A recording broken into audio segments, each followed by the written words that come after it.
तो कहानी शुरू होती है एक खूबसूरत रात से। समंदर के बीचों बीच एक luxury cruise ship Poseidon new year party के लिए सजाया गया है।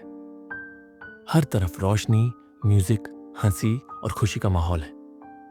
लोग नाच रहे हैं, गा रहे हैं और सबको लगता है कि ये रात उनकी जिंदगी की सबसे यादगार रात होगी। लेकिन दोस्तों, कभी कभी किस्मत कुछ और ही लिखती है। इसी पार्टी के बीच हमें कुछ अलग अलग किरदारों से मिलवाया जाता है। डिलन, जो एक स्मार्ट लेकिन अकेला आदमी है। वो किसी से ज्यादा मेलजोल नहीं रखता, बस अपने काम से मतलब। फिर है रॉबर्ट, जो अपनी बेटी जेनिफर के साथ सफर कर रहा है। पिता पुत्री का रिश्ता थोड़ा तनाव भरा है, पर दोनों एक दूसरे की परवाह करते हैं। साथ ही है मग्गी, एक सिंगल मां जो अपने छोटे बेटे कॉनर को लेकर सफर पर निकली है। सबकी अपनी कहानी है, अपने डर, अपनी उम्मीदें। अब जैसे जैसे पार्टी आगे बढ़ती है, कैमरा ऊपर के कंट्रोल रूम में जाता है।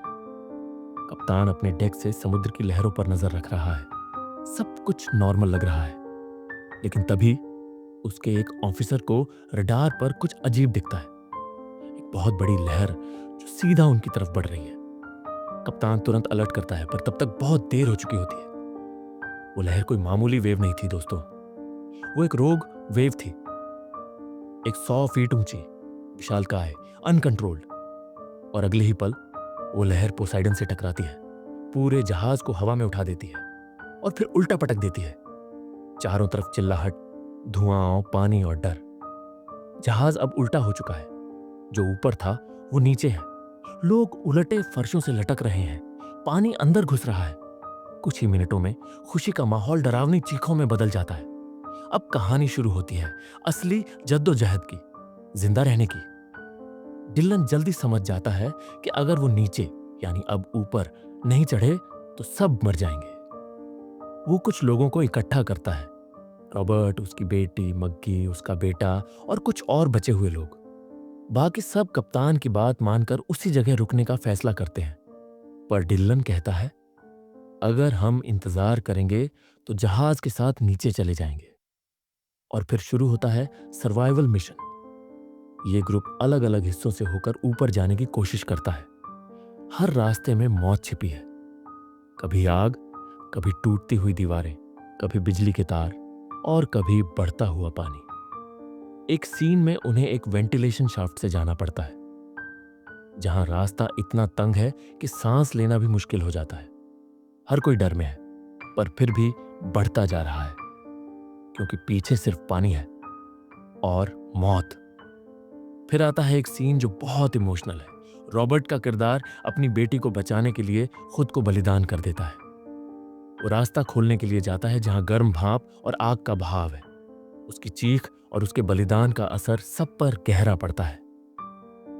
उसकी बेटी चुपचाप रोती है।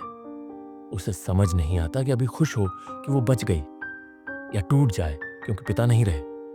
अब ग्रुप बहुत छोटा रह गया है। डिलन अब सबको लीड कर रहा है। उन्हें जहाज के इंजन रूम से होकर बाहर निकलना है। वो सबसे खतरनाक जगह है। पानी हर सेकंड बढ़ रहा है और जहाज डूबने ही वाला है। वो एक इमरजेंसी एग्जिट तक पहुंचते हैं, लेकिन दरवाजा बाहर से बंद है। डिलन जानता है कि यही आखिरी मौका है। वो पानी में कूदता है, दरवाजा खोलने की कोशिश करता है। उसकी सांसें तेज हैं, पानी का दबाव बढ़ रहा है, पर वो हार नहीं मानता। आखिरकार दरवाजा खुल जाता है। बाकी लोग बाहर निकलते हैं, थके हुए, जख्मी पर जिंदा। और पीछे पोसाइडन धीरे धीरे समंदर में डूब जाता है। अब बस कुछ लोग बचे हैं, डिलन, मग्गी, उसका बेटा और जेनिफर। वो एक छोटी नाव पर बैठते हैं और सूरज उगता है। समंदर शांत है, हवा ठंडी है और बस 4 लोग जिन्होंने मौत को हराया है। पोसाइडन सिर्फ एक डिजास्टर मूवी नहीं है, ये कहानी है हिम्मत, बलिदान और इंसानियत की। कभी कभी जिंदगी हमें पलट देती है, जैसे इस जहाज को, पर जो अंदर से मजबूत होते हैं वो हर हाल में ऊपर तैरकर निकल ही आते हैं।